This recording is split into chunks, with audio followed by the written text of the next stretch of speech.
My parents are living in this house, so you need to go back to your parents' place, my husband said suddenly. I was taken aback by his words. He seemed to think he was making perfect sense. What now? You got complaints? Don't argue with what I'm saying. I'm totally okay with divorcing you, he asserted. Lately, he'd been cold to me, and I had my own grievances. I had been considering divorce as well, but I didn't think being kicked out of the house was fair. I mean, I'm the one paying the $1,800 for the living expenses. I wondered if he even remembered that. As I stared at him in disbelief, he lost his patience and snapped, "Get out of this house already. If you're here, my parents won't feel comfortable coming." I truly didn't understand why I had to leave, but I said, "All right, I'll take everything I bought with me." Once I agreed, my husband, contented, said, "Get on with it then," and left. I immediately called a resale shop. "My name is Emily. I currently live with my husband Robert, who's 5 years my senior. We met when mutual friends introduced us, and we unexpectedly bumped into each other while hanging out with them. This led to us spending a day off together. I'm actually thinking of becoming a voice actor. I'm studying for it now," Robert said. Listening to Robert, I thought his deep voice was indeed impressive. I've always had a soft spot for soothing voices and felt drawn to his. He probably sensed my interests. Soon, we exchanged contact information and suggested hanging out alone. Before we knew it, we started dating. Neither of us explicitly said we should date, but we found ourselves in a relationship. Being young at the time, I thought this must be what adult romance feels like. I had just graduated from college and started working, so maybe I was taken by the idea of dating someone who seemed so mature compared to me. Seeing this, my best friend Ashley expressed concern. "Are you sure about dating someone 5 years older?" I confidently replied, "It's fine. Age gap relationships aren't that uncommon nowadays. I really like Robert, and he feels the same about me. There's nothing to worry about." Seeing my conviction, even Ashley, who was initially concerned, said, "Well, if you say so, Emily." Robert and I continued dating for about 3 years, and he eventually brought up marriage. I had mentioned him to my parents, and although they knew he was 5 years older, they were eager to meet him. Given this pressure, I often found myself wondering when he would propose. He proposed to me during one of his usual visits to my apartment, where we'd just hang out and relax. Normally, I'd expect a proposal to happen in a more romantic setting, but this casual approach felt very much like Robert. I didn't mind it. In response to Robert's proposal, I said, "Sure, let's get married." Perhaps we were both a bit nonchalant about it. After that, we went to visit each other's parents, but to be honest, I didn't really get along with Robert's folks. When we arrived at Robert's family home, the entryway and living room were crammed with what looked like antiques, though I couldn't tell where they were from. From what I could see, they all seemed to be replicas or imitation pieces. As we were ushered into the living room and met Robert's parents, both were dressed in high-end branded clothing and decked out in gaudy jewelry as they greeted me. It felt like I was meeting a stereotypical nouveau riche couple. No matter how I looked at it, our tastes and values seemed too different for us to get along. Robert's mother even remarked, "You look so average, don't you?" comparing her appearance to mine, which was quite rude. I was taken aback that the parents of the man I was thinking of marrying could be like this. But in the end, it's Robert and I who are getting married. If I don't get along with my future in-laws, then I don't really have to interact with them much. So, I decided not to let it bother me too much.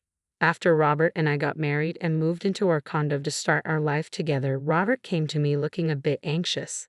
"Hey, who was that woman in the blue dress among your guests at the wedding?" "Which woman in a blue dress?" There were several of my guests who wore blue dresses, so just based on that information, I couldn't figure out who he was talking about. The one who gave a speech as your best friend." "Do you mean Ashley?" "Yes, she was wearing the blue dress." Upon hearing this, Robert muttered, "So it was Ashley." "What's wrong with Ashley?" I asked, noticing he seemed visibly flustered. "Oh, it's nothing major. The other day when I was headed to work, I thought I saw someone who looked like her. That's when I remembered she had given a speech as your best friend at the wedding." I was puzzled at his sudden interest in Ashley and why he was so flustered, but he just chuckled and said, "It's nothing really," and retreated to his room before I could ask anything further. A little while later, I got a call from my best friend Ashley with some news. "Listen, Emily, my boyfriend's coming back to the US next year." Ashley had been dating her boyfriend since high school. They'd known each other since elementary school, but he had moved away middle school. Since then, they had been writing letters to each other. By the time they got to high school, they were reunited, and that's when he confessed to her. I always felt content listening to Ashley's bittersweet love stories. I always enjoyed hearing about her love adventures. Her boyfriend, after working for a few years at his company, got transferred to an international branch and had been away from the US for some time. Despite the distance, their communication never faltered, and they remained a close-knit couple. Do you think he might propose once he's back, and then you guys will get married? Oh, Emily, you're always so quick to jump to conclusions. Just make sure to invite me to the wedding. I promise I'll give a heartwarming speech. Of course, after that touching speech you gave at your wedding, I'll definitely need you to do the same for mine. Don't set the bar too high. We shared a laugh over our tea. We could talk about anything and everything, completely trusting one another. If one of us had a problem, the other would be there, always ready to offer a shoulder to lean on. It was around this time that I started noticing Robert coming home later and later. Working late again today. Yeah? You think I shouldn't work or something? Even after getting married, Robert held on to his dream of becoming a voice actor. While studying for that career, he couldn't quite see the results and had to work part-time jobs to make ends meet. Yet all the money Robert made from his part-time jobs went straight to his voice acting classes, so I had to cover all our living expenses. That's why we couldn't really save up a shared savings. After a while of being married, I realized Robert wasn't willing to give up on his dream for the sake of our family. I kept wondering if part-timers really had to work so much overtime. Robert's daily late nights added to my worries. Hey, haven't you been working too much lately? They shouldn't be making you do so much overtime, even if it's just a part-time job. I told you, I'm fine. More money is always better. Just keep your opinions to yourself. By that time, Robert had stopped calling me by my name and just referred to me as you. When we got married, I genuinely believed he would speak to me more gently and frequently, but after our marriage, I ended up hearing harsh words from him most of the time. The once gentle and deep voice of Robert had turned solely into a harsh one. He seemed to be drinking a lot, and sometimes his voice became raspy. Voice acting depends heavily on a healthy throat, so it worried me that Robert, who wanted to be a voice actor, wasn't taking care of his. But even that seemed to bother him. Slowly, he began to avoid talking to me, and eventually, he would ignore me even when we crossed paths at home. That's when I got a call from Ashley. She said she had something to discuss, so I suggested we meet up since I had my own concerns. We decided to chat in a karaoke booth so that no one could overhear us. Ashley seemed very cautious and had specifically reserved a room where she could see the counter and staff from the door. You specifically chose this room? Yes, I wanted a spot where the staff could see if there was a suspicious person outside our door. A suspicious person? Is that related to what you wanted to discuss? At my words, Ashley nodded. She had felt like someone was following her ever since she left her job about a month ago. Now she even felt followed on her days off. The reason Ashley had chosen a room where the staff could easily see was that she thought the person stalking her might try to eavesdrop on our conversation. Did you talk to the police about it? I tried, but since there's no actual contact, they can't do much. What about your boyfriend? He's coming back in a month. I thought I'd discuss it with him too, but I wanted to talk to you first. Someone close by. I see. Ashley hadn't gotten a good look at her stalker because she was too scared, so she didn't know if it was a man or a woman. So, I decided to stand at a distance and identify the person who was stalking Ashley, and through that, I came to understand who it was. Although I couldn't discuss my rocky relationship with Robert in retrospect, maybe it was for the best, because the one following my best friend Ashley was none other than my husband Robert. He would tell me he had to work overtime daily, but after finishing his shift, he would lurk near Ashley's workplace and tail her when she left. I couldn't believe that the person scaring Ashley was someone so close to me. When I found out, I was beside myself.